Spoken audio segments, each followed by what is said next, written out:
Guys आङो ओपनलि बुंदों फार्स्टआवनो सावरायलायनाय हिसाबै जाहाथे जोंनि बेबायदि सावरायलायनायजों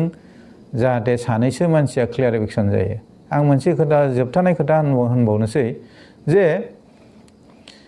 जिसु ख्रिस्ट स्वयं इसोर मानसिनि रूपाव फैनानैबो बियो जुदि बासियाखैब्ला बे बुहुमाव आरो बेजों लोगोसे बिनि फार्स्ट जिसु ख्रिस्टनि प्रसार खालामग्राया फार्स्टआ जन बाप्तिस्मा बेबो बासियाखै आरो जिसुनि 12 जन चेला गासैबो बासियाखै आरो जों बबे फोथारनि बयनिसिमबो आंनि खुलुमनायखौ जासिहरबाय। प्रभु जिसु ख्रिस्टनि मुङै आंनि अननाय आरो सिबिनायखौ नोंथांमोनजों आं मोनसे बिषयाव शेयार खालामनो आरो सावरायज्लायनो होननानै आं मोनसे भिडिअ लाबोबावदों आरो आङो बेखौ सोरखौबा फोरोंनो बा सोरनिबा सायाव आं फोरोंगिरि हिसाबै गावखौ देखायनो होननानै आङो भिडिअखौ बानाया। जास्ट माने आं नोंथांमोनजों शेयार खालामनो सावरायज्लायनो बुजिलायनो होननानै आङो भिडिअफोरखौ बानायो। दिनैनि टपिकखौ आङो मोनसे गुबुन चेनेलनिफ्रायसो आङो लानाय जाहैदों आरो बिथांनि चेनेलनि नामखौ आं बार लानाय जाबाय, सिगांफोरबो लानाय जादों आरो बिथाङानो बर्तमान जोंनि खृष्टानफोरनि चेनेलनि मादाव पपुलारखाय बिथांनि चेनेलखौ बयबो नायो। बिथांनि चेनेलनि मुङानो जाहैबाय खृष्टान रादाब आरो बोसोन। बिथाङा मोनसे टाइटेलनि भिडिअ रेपचारनि गिथावना सैथो बाथ्राफोर आरो बेनि महर, बे टाइटेलनि भिडिअआवहाय आङो मोनसे बिषयखौसो नुदों जे भिडिअनि 9 मिनिट 36 सेकेन्डआव रेपचारनि उनाव एन्टिख्राइस्ट नुजागोन। बिथाङा बुंनो नागिरदों मा जिसु ख्रिस्टआ गावनि फोथायारिफोरखौ बुहुमाव फैनानै बियो लानानै थांगोन आरो बिनि उनावहाय एन्टिख्राइस्ट नुजागोन। बे खोथाखौ बिथाङा भिडिअनि 9 मिनिट 36 सेकेन्डआव बुंदों। जिसु ख्रिस्टआ रेपचार जेब्ला खालामगोन, जों जेब्ला रेपचार जागोन खृष्टानफ्रा, बिनि उनावहाय एन्टिख्राइस्ट फैगोन होननाय बाइबेल पदखौथ' आङो नुवाखै आरो बिथाङा जे रेफारेन्सफोरखौ होदों बेयाव एडजास्ट जायाखै, आं बेखौ नुदों। आरो मोनसे खोथा आङो बुंनो सानदों जे बिथांनि सायाव आङो गियान लाबोनो, गियान होनो बेबायदि नङा आरो आङो बिथांखौ गाख्लायनानै जे आं गोजौआव दावखोनो बेबो नङा।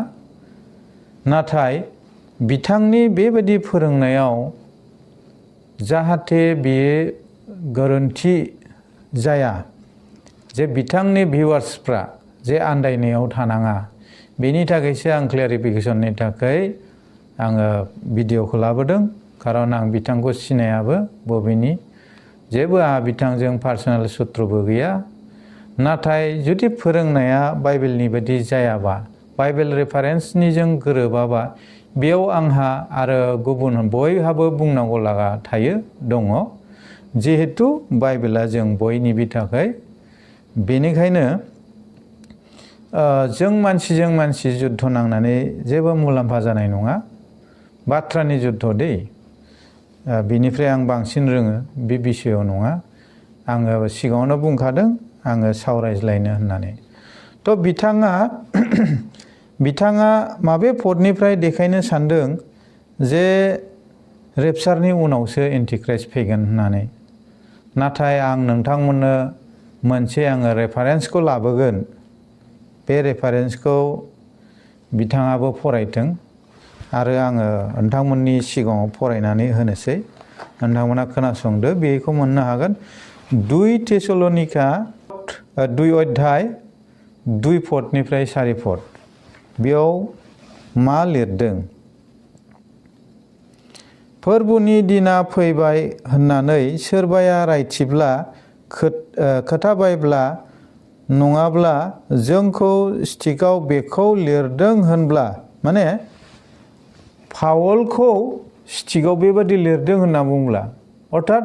स्टिकआनो बाइबेलाव बिदि लिरदों होनना बुंब्ला नोंसोरो सानस्लाबा लाबा गोनो गोथो एबा उसाव बादाव दाजा रावबो नोंसोरखौ बायदिसिनायै दा आन्दाय होजाथों मानोना उनफिननाया जाग्रोनो नांगौ बेकस्लाइडआ माखौ होनदों उनफिननाया फोथायखाबाय इसोरनि नोजोराव बियो सासे धर्मिस्थ मानसि आरो बेबायदि मानसिया बेकस्लाइड जागोन फावसायगोन दिनै इउरप बादि कान्ट्रियाव नाय मुस्लिम गोजा जाबाय खृष्टानफ्रा आरो बहुत कान्ट्रियाव आमेरिकायाव गासिबो नास्तिक जाबाय वर्ल्डनि थार्ड पजिशनाव दा नास्तिकआसो जानो फैगासिनो दङ संख्या दा बे पावला बे उनफिननायखौ होनना बुंदों मोनसे समाव बिसोरो फार्स्ट पजिशनाव फैगोन बे जानो थांगासिनो दं उनफिननाय बे उनफिननाया जाथारगोन गासैबो खृष्टानफोरनि फोथायनाया गुसु जालांगोन बेखौनो बुंदों उनफिननाय बे जाग्रोनो नांगौ जिसु ख्रिस्ट' फैनायनि सिगां माने रेपचारनि सिगां बे उनफिननाया जानो नांगौ पावला बेखौ बुंदों आरो आयेन बारसिनायनि मानसि बे आयेना माबादि आयेन बारसिनाय गासिबो इसोरनि आयेन जे इसोरजों होजानाय आयेन बिनि उल्टा अपोजिट बेखौ बारसिग्रा बेबायदि बारसिग्रानि मानसि अर्थात सोरखौ बुंदों एसे आइडिया खालामदो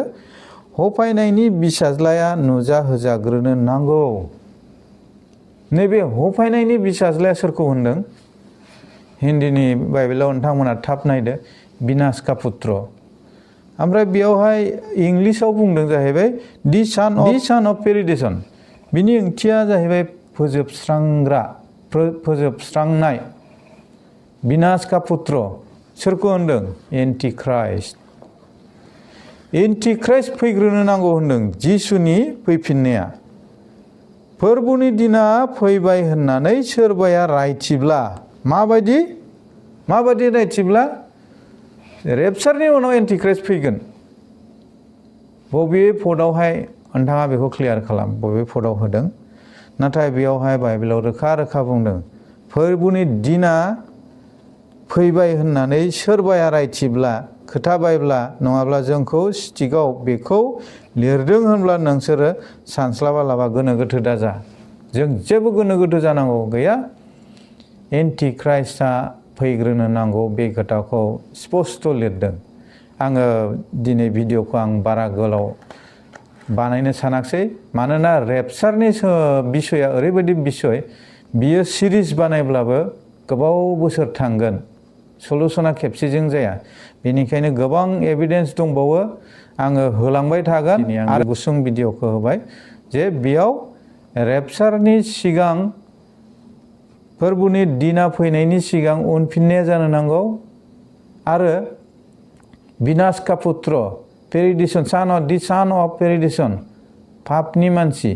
बे एन्टिख्राइस्टआ फैग्रोथारनो नांगौ बे बिसयखौ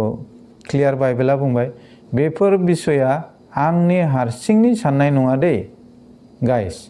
आङो अपेनलि बुंदों फार्स्टआवनो सावरायलायनाय हिसाबै जाहाथे जोंनि बेबायदि सावरायलायनायजों जाहाथे सानैसो मानसिया क्लियारिफिकेसन जायो आं मोनसे खोथा जोबथानाय खोथा होनबावनोसै जे जिसु ख्रिस्ट स्वयं इसोर मानसिनि रूपाव फैनानैबो बियो जुदि बासियाखैब्ला बे बुहुमाव आरो बेजों लोगोसे बिनि फार्स्ट जिसु ख्रिस्टनि प्रसार खालामग्राया फार्स्टआ जन बाप्तिस्मा बेबो बासियाखै आरो जिसुनि 12 जन चेला गासैबो बासियाखै आरो जों बबे फोथारनि जोङो आबाद जाखो जे बबे फोथारनि जों आलु आबाद जाखो थासुमलि आबाद जाखो जे एन्टिख्राइस्ट फैनायनि सिगां महाक्लेश फैनायनि सिगां